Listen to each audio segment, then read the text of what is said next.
Hi, my name is Ryan Swanson and I'm the Training Development Manager here at ProSpot. Today we wanted to bring you an in-depth view at the PS-DA5 Drawn Arc Technology aluminum dent pulling system.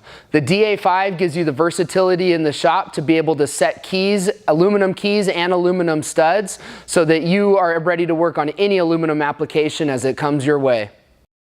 Alright, so the first thing that we want to do is give you an overview of the machine and everything that it has to offer.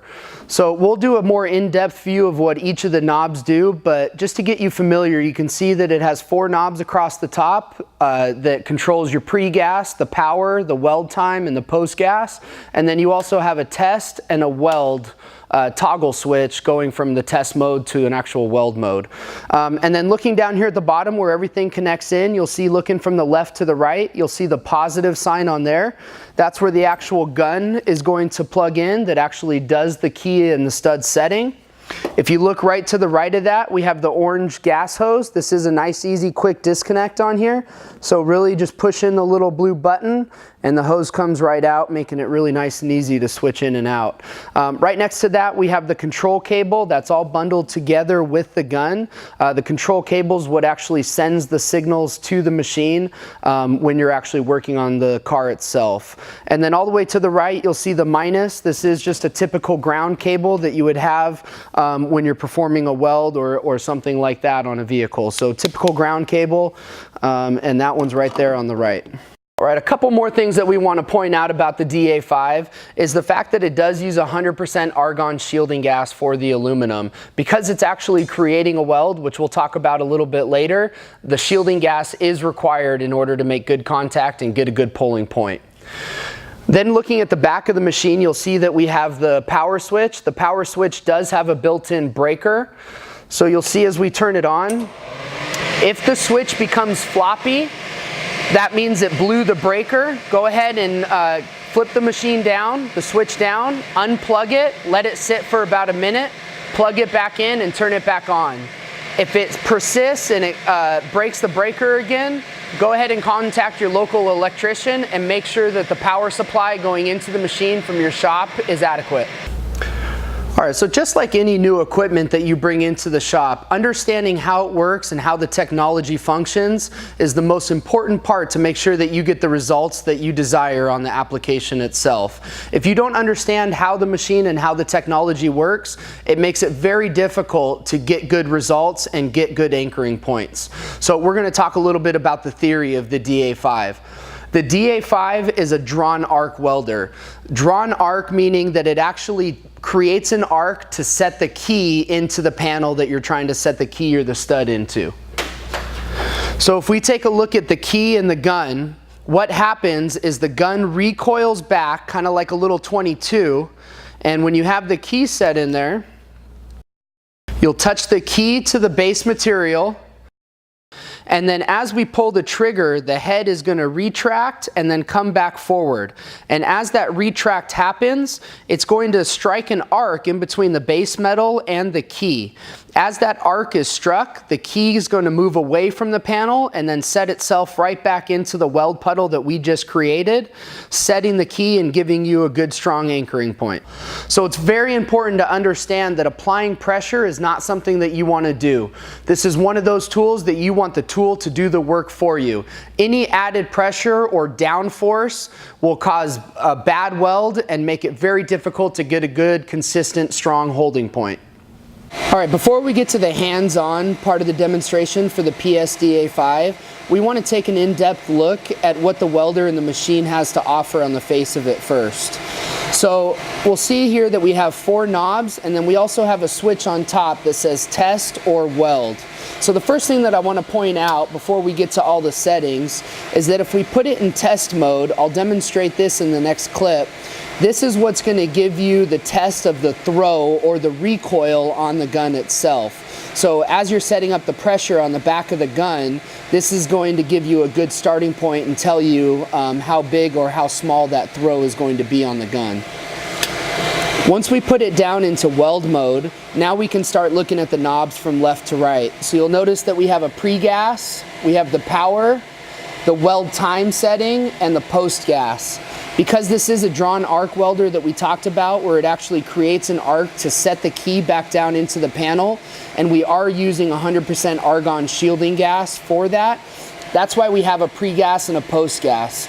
So the idea of having the pre-gas gives us the ability to make sure that all the oxygen is cleared out of the weld puddle before the weld is formed or the arc is struck. So pre-gas at the beginning, post-gas at the end. Post-gas at the end helps make sure that the oxygen is flowing out of the area and the weld stays clean and gives you as strong of an anchor point as we possibly can. Then we have the power button. The power button is you'll feel it actually has pretty hard clicks. And you can go anywhere from 250 to 300 to 400 to 500. Now, what setting that you want to have it on really depends on the application on the card that you're going to be using it for. So you'll see that we have a nice chart right here that gives you a good starting point, whether you're going to be using a key or a stud, and it gives you a couple different setting options. Now, those options and different settings can be adjusted as needed depending upon the application and the results that you're getting. And then we go over and we look at the time knob. So the time, same thing, on the welding chart it gives you a good idea of what the time should be. And this can go anywhere from 0.01 and it goes all the way up to 2. So the only time that you would go all the way up to 2 is maybe if you had a thicker piece of aluminum and you were welding a stud of some sort on. But when we're welding on keys and doing typical dent pulling applications, we're going to have this way down, and the sweet spot tends to be right around 0.07 for a key. So that's what the weld time knob's going to do. It gives you the freedom to control how long that arc is struck to give you the best mounting point or stud mount possible. And then we already talked about the post gas. So once we get to that point and we know that all of our parameters are set, now we're good to go ahead and throw it back into test mode, and we'll test the throw in the gun so that we know the pressure on the back of the gun is in a good spot, and we'll start working on the application. All right, now that we've gone over the machine and we've gone over all the settings, now we're really ready to take a look at the actual application and set a couple keys and show everybody what that looks like. All right, a couple things that I want to point out before we actually do a weld. One is the ground cable, making sure that you have a nice solid ground hooked on there. The other thing is the prep. So you'll see right here in the middle how it's really shiny, and I've removed all the coatings. If you take a look out here where you can still see some of the residue on there, if I tried to set a key in that area, I might not get a hold at all, or if I get a hold, it'll be a really weak hold.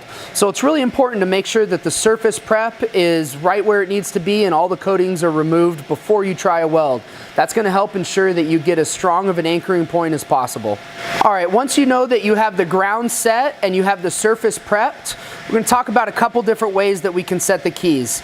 As I was showing you earlier, if we have the support leg on here, this is going to help get the gap that you need. So you're able to adjust the support leg in or out, and that's going to help you so you don't have to worry about applying pressure or not applying pressure. You set the support leg down and you get the gap adjusted and pull the trigger, and it does it on its own. That works really good if you have a really consistent dent, or if you're using all brand new keys and they're all the same size.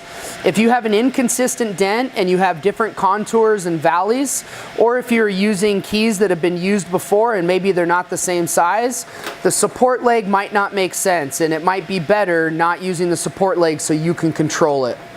The important thing to remember if you're not going to use the support leg is that we cannot put pressure down into the panel.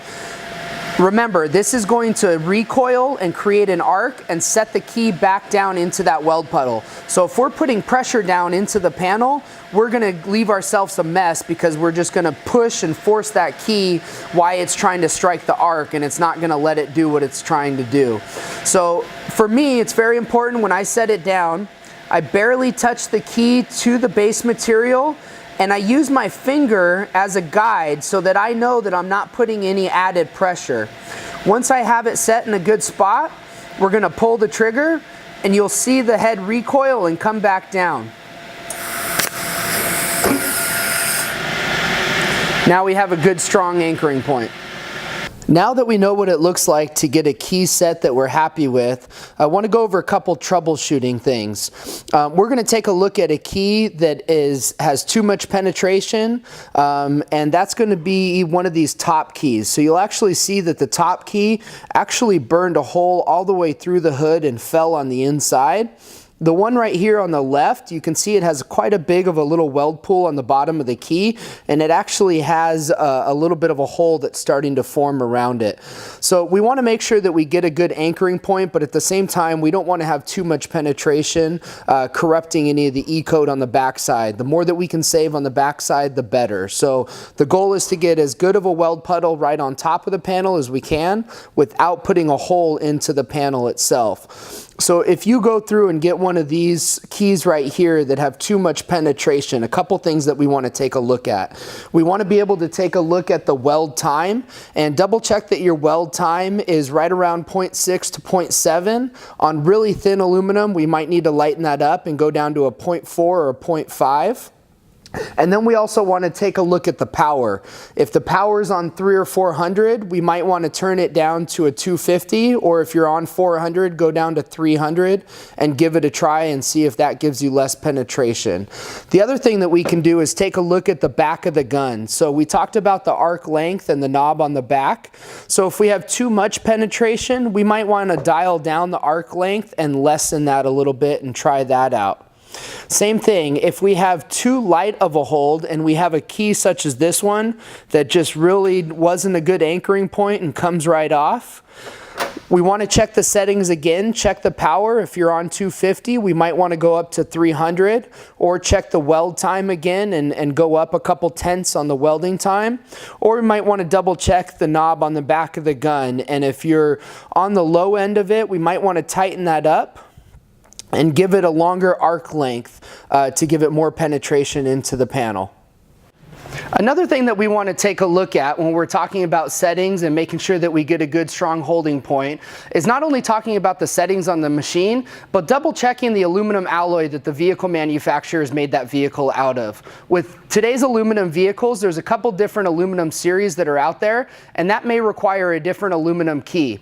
As you can see here, we have two different keys. One of them does not have a stamping, and one of them does have a stamping. The one without is an aluminum magnesium ALMG key. This is going to be the most commonly one used, but then we also have the ALMG with the SI in it, and that's going to be with the silicone additive. So if you're having trouble getting a good strong holding point and you're confident that your settings and everything else is working properly, maybe you're using the wrong key and you need to try the one with the silicone additive. All right, now that we've taken an in-depth look at the DA5 and everything that it has to offer, we're almost ready to get working on the vehicle in real time. We want to make sure to remind everybody to take a look at the settings on the machine and match that up with the application to make sure that you're comfortable with the settings that you have it set at. We always recommend to practice not on the vehicle itself, but on a scrap piece of metal to make sure that everything is working properly before working on the vehicle. A couple other reminders. We want to make sure to remind everybody to wear their shaded safety glasses because it actually strikes an arc, as we talked about when you're setting the keys or the stud. We want to make sure that you are wearing these. If you're not wearing these, you can get flash burn, and flash burn is not fun. If you have any other questions, please feel free to send an email to support@prospot.com, call into ProSpot, or reach out to your local distributor for advice or for further assistance.